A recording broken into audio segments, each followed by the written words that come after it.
How many of you enjoy going to the beach on a day off? I know I do. That's why I became a coastal scientist.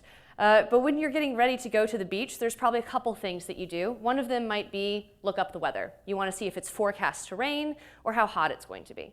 And once you're at the beach, because it is warm, you're likely to want to go for a wade or a swim to cool off. But what if, as you were swimming, you suddenly felt yourself being pulled backwards away from shore? You don't want to go, but the sea is pulling you that direction anyway.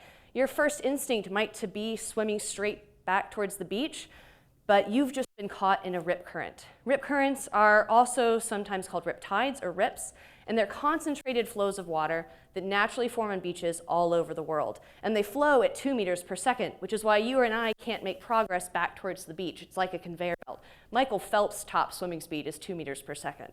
So someone swimming into that can become exhausted very quickly.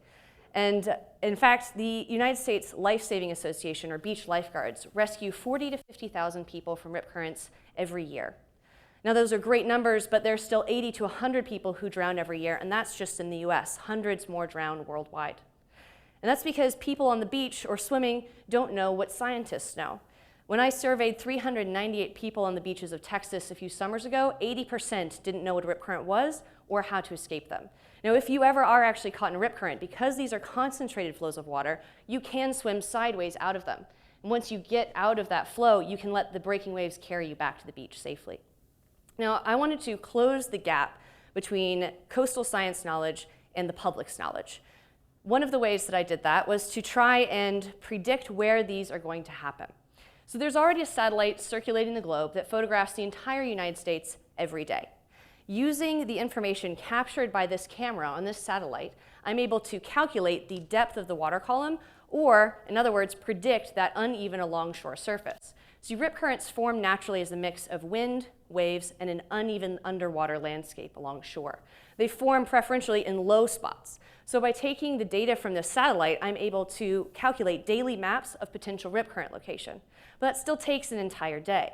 So second thing that I've done is develop an algorithm that can actually predict where they might happen, because I found by analyzing models from all over the globe that rip currents form at a universal scale. So using that mathematical information and the daily maps produced by the satellite, the National Weather Service may soon be able to offer you a map of predicted locations of rip currents and their strengths. So the next time you're going to the beach, when you pull up the weather, it may also include a map that shows along shore along the beach the places where you should make sure you don't go in the water.